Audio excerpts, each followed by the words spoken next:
Folks, have you ever started a presentation and it felt completely flat? You know the feeling, the audience was giving you that blank stare. It was obvious they weren't interested in anything you had to say. And to make it all worse, you're only about 30 seconds into your presentation and all you're thinking is, where did I go wrong? And why did my audience check out almost immediately? Well, it's probably because you had a bad introduction. If you want to connect with audiences and have them listen to your presentation, you need to get their attention and you need to get them interested in your topic and make them curious to hear more. And you can do all of this with a really strong introduction. It's a simple solution to a simple problem. Folks, my name is Saad. I'm a professor and trainer in communication skills, and I've worked in marketing and stakeholder engagement for a pretty long time.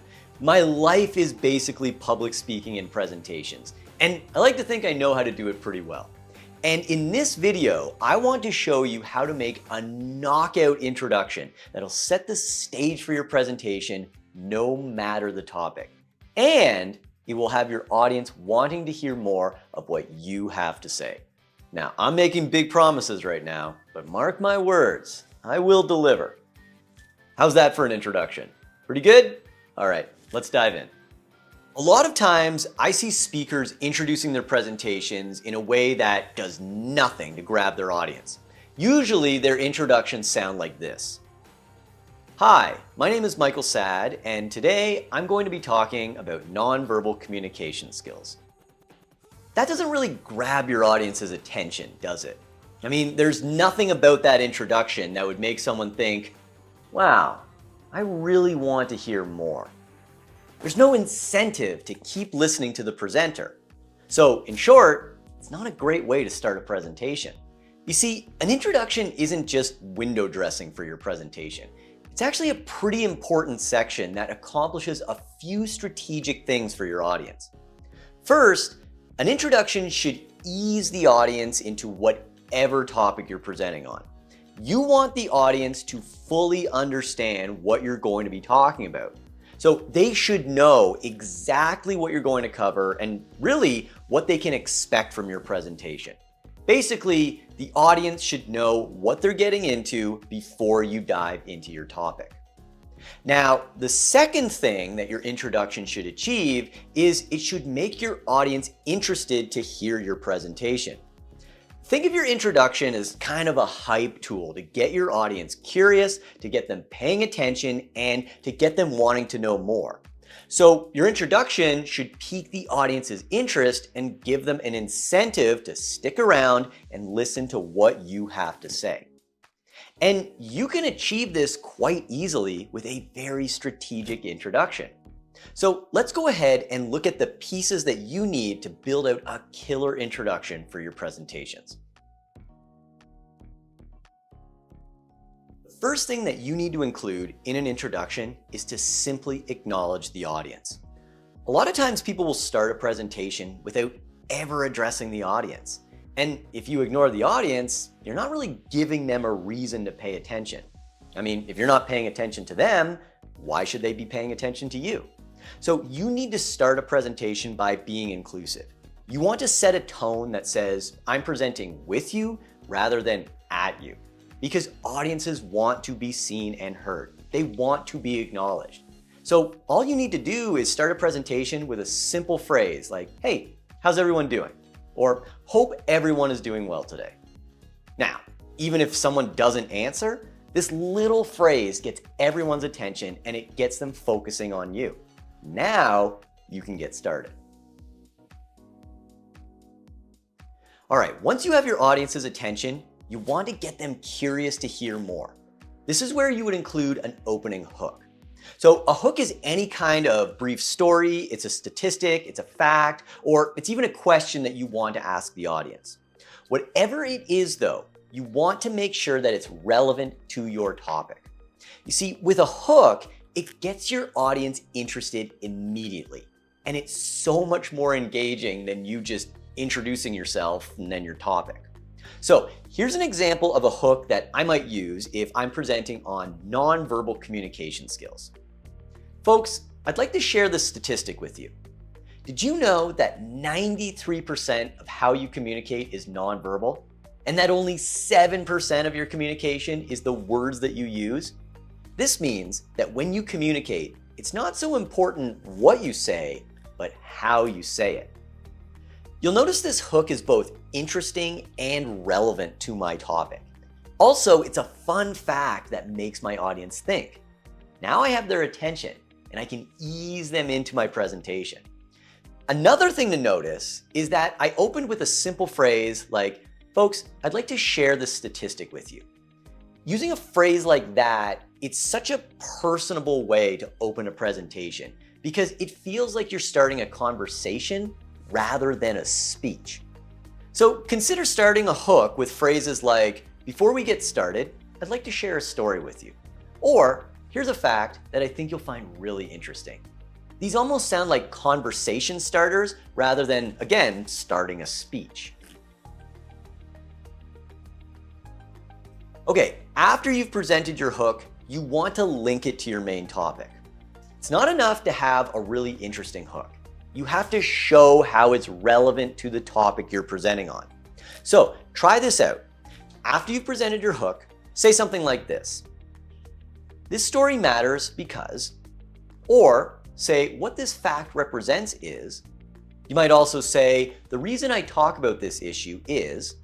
With phrases like these, you're showing why your hook is relevant to your main topic.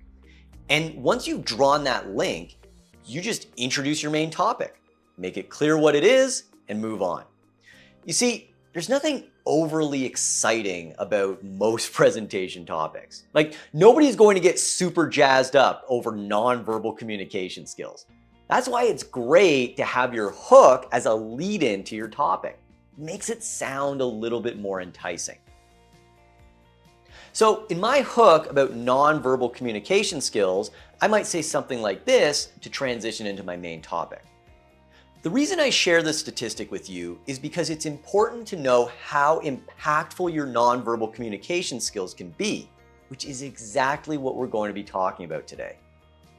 You'll notice how my hook and my topic link together seamlessly. Also, the hook made my topic seem way more interesting than it actually was. And it didn't take that long either. That link was maybe only about 10 seconds. Okay, the fourth part of your introduction is your agenda. Here you'll outline the key points that you'll be discussing in your presentation. Basically, you're setting the stage for your audience and saying, this is what you can expect from the presentation. So for your agenda, mention those main points that you plan on talking about in your presentation. And you don't have to go super in depth either. Just give them a little teaser. Also, if you have time set aside for a Q&A at the end, mention that too. What you're doing here is basically setting up the audience so that they know exactly what to expect from your presentation. You're getting everyone on the same page. Also, you're building a bit of curiosity by suggesting, these are the topics that I plan on covering. So, hope you're interested in learning more. So, an agenda for my presentation on nonverbal communication skills might look something like this. In today's presentation, I'm going to show you how to use your body language, facial expressions, and tone of voice to amplify the words you're saying and give them greater meaning and impact for your audience.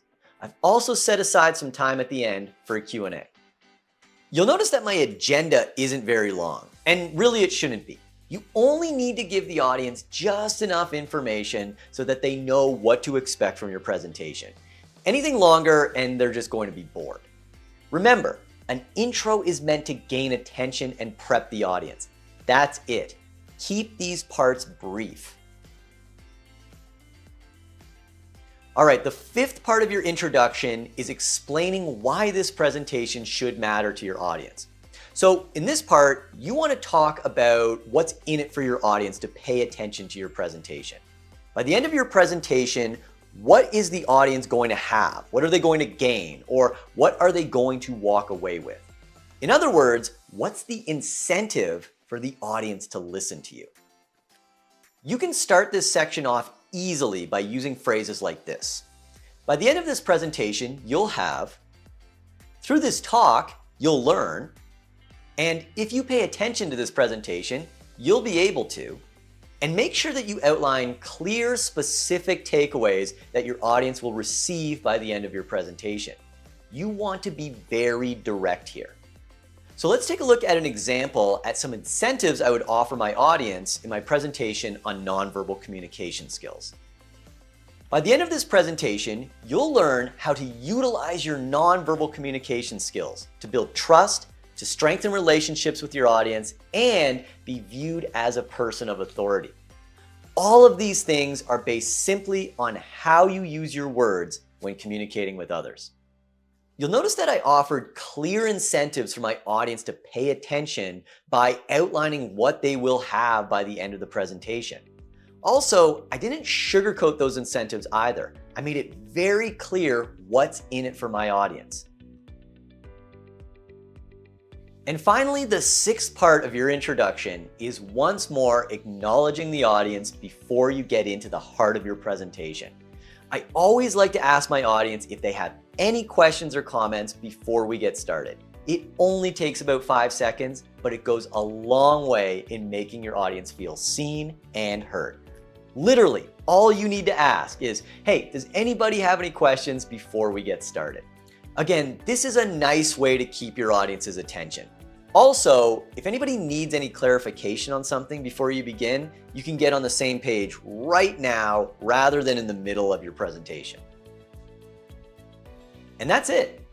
Those are the key elements for any successful introduction. And once you combine all these elements together, your introduction should only take you maybe a minute, minute and a half, but keep it brief and keep it direct. Remember, the purpose of an introduction is to get your audience's attention, get them curious, and get them engaged.